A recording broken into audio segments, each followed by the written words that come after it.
Bharat taxi क्या ओला और उबर को कंपटीशन दे पाएगा? क्योंकि भारत टैक्सी को भारत सरकार ने लॉन्च किया है।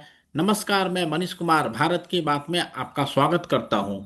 और आप सभी को पता होगा कि 5 फरवरी को अमित शाह, जो भारत के गृह मंत्री भी हैं, उन्होंने भारत टैक्सी का ऐप लॉन्च किया है। इसके साथ ही ओला, रेपिडो, स्मार्ट ब्लू, उबर पर एक कंपटीशन आ चुका है, भारत टैक्सी। आपके दिल और दिमाग में एक सवाल उठेगा कि क्या भारत टैक्सी इनसे compete कर सकता है? आपको में भी लग रहा होगा हाँ, क्योंकि ये सरकार के द्वारा बनाया हुआ ऐप है, गवर्नमेंट ऑफ इंडिया इसमें इन्वॉल्व है। लेकिन कुछ मजबूरियां हैं, कुछ इश्यूज हैं। उन्हीं इश्यूज पर आज हम बात करेंगे कि भारत टैक्सी ओला और उबर को किस तरीके से कंपटीशन दे सकता है, या आगे उसके सामने क्या क्या अवरोध पैदा हो सकती है। तो आप इस वीडियो को ध्यान से देखना, और आपकी भी जो डाउट होगा रिगार्डिंग उबर, ओला और भारत टैक्सी ऐप, ये आपको यहाँ से जो मिथ है, जो आपका डाउट है, वो क्लियर होगा। तो सबसे पहले गवर्नमेंट ने बोला कि जो ड्राइवर का होगा वो फेयर अर्निंग होगा, ट्रस्टेड सिस्टम होगा, ट्रांसपेरेंसी फेयर होगा। तो ये देख के तो लग रहा है कि जो कैब ड्राइवर हो, कैब ऑनर हो और पैसेंजर, हर किसी के लिए विन विन सिचुएशन है। लेकिन क्या ये विन विन सिचुएशन बिल्कुल सही है या नहीं? तो अभी तक ओला, उबर, रेपिडो, जुगनू, इन ड्राइव, ब्लू स्मार्ट, इसके अलावा और भी कुछ साइट है, ऐप है, जो आपको कैब बुक करने में सहायता देती है।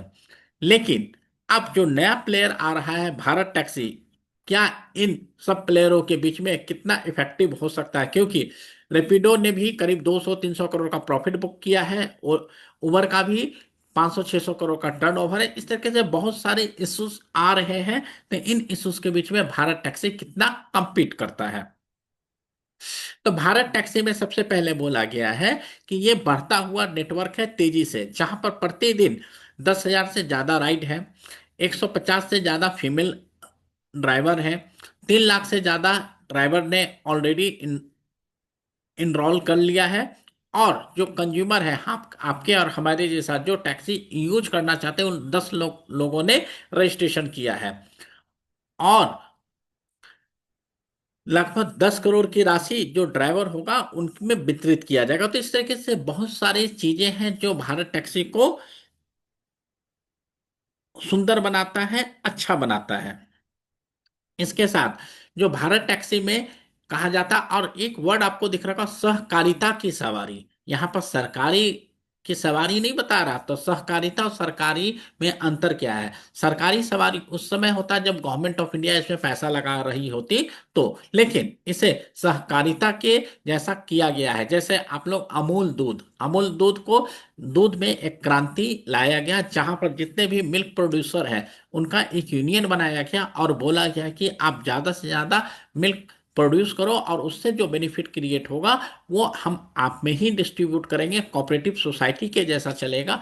उसी तरीके से भारत टैक्सी को एक सहकारिता सोसाइटी के रूप में रजिस्टर्ड किया गया है, और बोला गया यहां से जो भी सरप्लस निकलेगा, जो कैब के ऑनर है या जो कैब के ड्राइवर है, इन्हीं को ये पैसा वितरित किया जाएगा। तो यहाँ पर इनका जो पहला स्लोगन है, सारथी ही मालिक है, मतलब जो ड्राइवर है वही मालिक होगा, क्योंकि उनको हम बोनस भी देंगे और उनके राइड का पूरा पैसा भी देंगे। फिर कहता है जीरो कमीशन, जीरो सरचार्ज। तो जैसा आप ओला और उबर में चलते हो, तो जितना भी फेयर आता है उसका तकरीबन 70 से 75% ड्राइवर को जाता है, और 20 से 30% जो प्लेटफॉर्म प्रोवाइड करता है उसका खर्च है वो ले लेते हैं। अब ये ज्यादा है या कम, इस पर हमें बहस करने की जरूरत नहीं है। लेकिन अभी तक का जो रूल है कि 100 रुपया में से 30 रुपया या 25 रुपया वो प्लेटफॉर्म चार्ज ले लेता है, बाकी रुपया ही ड्राइवर के पास जाता है। तो ऐसे में भारत टैक्सी कर रहा है कि आप हमसे जुड़े, हम आपसे कोई कमीशन नहीं लेंगे, और जितना पैसा फेयर बनेगा वो पूरा पैसा हम आपको दे देंगे। हाँ, इसके बदले प्रतिदिन मैं आपसे 30 रुपया चार्ज करूंगा। तो अब क्या होगा कि 30 रुपया में अगर आपने एक राइड किया तब भी भारत टैक्सी 30 रुपया ही लेगा, अगर आपने 10 राइड चलाया तब भी भारत टैक्सी आपसे 30 रुपया ही लेगा। तो ड्राइवर के लिए ये एक प्लस पॉइंट हो सकता है, क्योंकि जहां पर पहले हर राइड में 30% देना होता था, मान लो कि एक ड्राइवर 500 रुपया का पूरे दिन भर में 10 राइड बुक करता है, तो टोटल 5,000 रुपया कमाए, तो 5,000 का 30% ओला, उबर, रेपिडो या जो भी प्लेटफॉर्म सर्विसेज है उसको देना पड़ता। अब अगर वही टैक्सी ड्राइवर भारत टैक्सी में 500 रुपया का अगर 10 कर लिया, तो सिर्फ 30 रुपया ही उसका कमीशन जाएगा, पूरा 5,000 रुपया उस ड्राइवर के अकाउंट में जाएगा। तो ये देख के तो बहुत ही अच्छा लग रहा है कि ये ड्राइवर या जो कैब ओनर है उनके लिए बहुत ही अच्छा है। Zero surcharge. जीरो सर्च क्या है कि जैसा आप देखते होंगे कि एक जगह से दूसरे जगह जाने का जो प्राइस 100 रुपया आता है, आप ऑफिस टावर आवर पर या ऑफ ऑफिस जब छूटती है या जब ट्रैफिक आ जाता है या बारिश हो जाता है, तो उसी जगह का प्राइस 1.25 गुना, 1.5 गुना, कभी कभी 2 गुना हो जाता है, तो उसे सर्च सर्च बोलते हैं। तो भारत टैक्सी कह रहा है कि हम कोई एक्स्ट्रा पैसा नहीं लेंगे, मतलब कि जिस प्राइस पर नॉर्मल चलता है उसी प्राइस पर हम आपसे लेंगे। तो ये एक तरीके से हम कंज्यूमर के लिए भी बेनिफिट है। जैसे मैं सुबह 9 बजे घर से ऑफिस जाने के लिए जो नॉर्मल किराया है तकरीबन 150, लेकिन एक्स्ट्रा फेयर के कारण मुझे 200 देना पड़ता, तो अगर मैं भारत टैक्सी बुक करता हूं और मुझे 150 रुपया ही देना पड़े, तो जो कंज्यूमर है उससे भी कहीं ना कहीं फायदा है। सुरक्षा, सम्मान और समृद्धि का एक साथ। ओला और उबर में आप इम्प्लाई नहीं माने जाते हो, यहाँ पर सीधे आपको ऑनर माना गया है, तो यहाँ पर सुरक्षा, सम्मान, सारी चीज दिया जाएगा। तो अभी तक तो लग रहा है कि भारत टैक्सी काफी अच्छा है, लेकिन इसी में कुछ इश्यूज है जो मैं आगे बात करूंगा, जो भारत टैक्सी का यही चीज आपको आगे बढ़ने में रुकावट पैदा कर सकता है।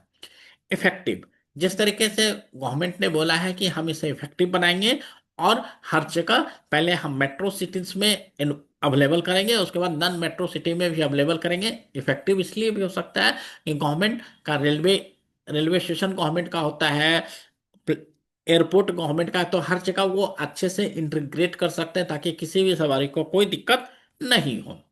कंपटीशन। कंपटीशन डेफिनेटली ओला, उबर, रेपिडो, ब्लू स्मार्ट से है, तो कंपटीशन तो हर जगह है और फेस करना ही पड़ेगा। प्राइस, जो सबसे इंपॉर्टेंट चीज है, प्राइस। क्या भारत टैक्सी ओला, उबर या रेपिडो से कम प्राइस दे रहा है? तो अभी मैंने चेक किया था एक लोकेशन के लिए, जहां पर ओला और उबर, ओला बहुत ज्यादा चार्ज कर रहा था, उबर कम चार्ज कर रहा था, और भारत टैक्सी इन दोनों के बीच में चार्ज कर रहा था। तो भारत टैक्सी अभी प्राइस कम चार्ज नहीं कर रहा। इसके कारण एक हो सकते हैं कि भारत टैक्सी में अभी उतने ड्राइवर इनरोल नहीं हुए हैं जितनी की रिक्वायरमेंट है, क्योंकि भारत टैक्सी से टैक्सी डिमांड करने वाले नंबर ऑफ पर्सन ज्यादा होंगे, लेकिन वहां पर टैक्सीज कम होंगे, तो प्राइस अपने आप अप रहेगा। तो ये एक इशू है। तो अब जो कहता है सर्च कि ऑफिस टाइम पर या जब कहीं जाम लग जाएगा तो हम सेम प्राइस पर आएंगे, तो हो सकता है। अब आप ऐसे समझिए कि मुझे नोएडा से कनॉट प्लेस जाना है, जो नॉर्मल प्राइस आता है 400 रुपये का, ऑफिस टाइम पर यही 550 या 600 रुपये आता है।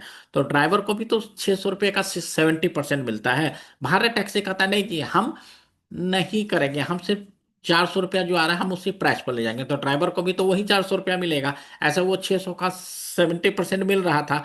तो ऐसे सिनेरियो में जो ड्राइवर है वो ये देखेगा कि मुझे भारत टैक्सी पर ज्यादा पैसा मिल रहा है या उबर पर, तो अगर उबर पर मिलेगा तो हो सकता है जो पिक टाइम है, क्योंकि वहां पर ज्यादा प्राइसिंग मिल रहा है, तो वो ओला और उबर चलाएगा। और जहां पर नॉर्मल टाइम है, जहां पर ओला, उबर और भारत टैक्सी सबका सेम प्राइस है, तो लोग भारत टैक्सी पर जाएंगे। तो ये एक कंपटीशन आएगा, क्योंकि भारत टैक्सी ने ये भी बोला है कि आप ओला उबर के साथ भारत टैक्सी का भी ऐप रख सकते हैं। हाँ, अब यहाँ पर क्वेश्चन ये अगर क्वेश्चन उठता है कि एक ड्राइवर सिर्फ एक एप्लीकेशन चलाएगा, तो इस गेम में मजा आएगा, क्योंकि फिर पता चलेगा कि रियल में नंबर ऑफ ड्राइवर किस प्लेटफॉर्म के साथ जाता है। तो यही जो सर्च प्राइसिंग किया गया है, यही भारत टैक्सी को जहां पर थियोरेटिकली तो लगता है बहुत अच्छी बात है, क्योंकि ज्यादा पैसा चार्ज नहीं करेगा, लेकिन ड्राइवर देखेगा मुझे ज्यादा जहां पैसा मिल रहा है, मैं दूसरे प्लेटफॉर्म पर स्विच ओवर कर जाएगा। तो कहीं ना कहीं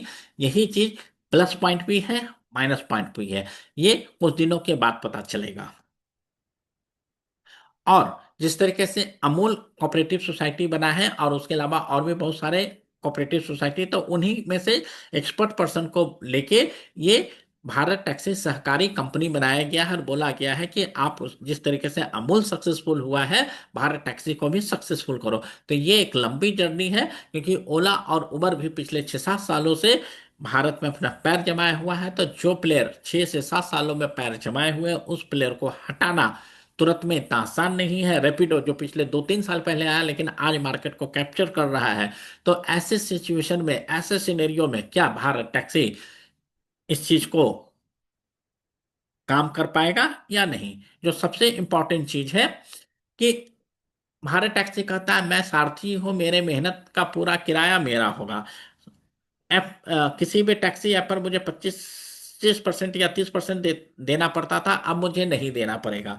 तो ये एक अच्छी बात है, लेकिन क्या लोग भारत टैक्सी पर मूव करना चाहते हैं? और इसके साथ कहीं गवर्नमेंट ऑफ इंडिया ये तो नहीं कर रही है, अपना डेटा तो नहीं रिकवर कर रही है और ये बोले कि मैंने 1 लाख या 2 लाख ड्राइवरों को नौकरी दी। तो ये एक बहुत बड़ा गेम है। क्या सरकार सिर्फ गेम खेलना चाहती है, डेटा उठाना चाहती है और अपना जॉब का इंक्रीमेंट दिखाना चाहती है, या रियल में हम पैसेंजर को बेनिफिट मिलेगा? पैसेंजर हमेशा प्राइस पर जाता है, स्वदेशी एक मुद्दा हो सकता है, लेकिन हमेशा प्राइस। अगर मुझे ओला, उबर और भारत टैक्सी तीनों एक प्राइस पर मिले तो मैं डेफिनेटली मैं भारत टैक्सी से जाऊंगा। लेकिन भारत टैक्सी अगर 10% या 20% ज्यादा ले, तो इस सिनेरियो में मैं दूसरे प्लेटफॉर्म पर जाना चाहूंगा।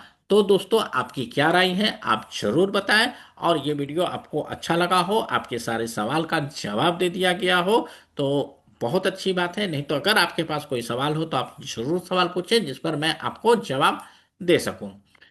जैसा आपको पता, ऑफिस टाइम हो, नाइट का टाइम हो, नॉर्मल टाइम हो, तो डिफरेंट प्राइसिंग होता है। ऑफिस टाइम और पीक आवर पर ये सारे कैब ऑनर, सारे कैब प्लेटफॉर्म 1.5% से ज्यादा आसपास करते हैं।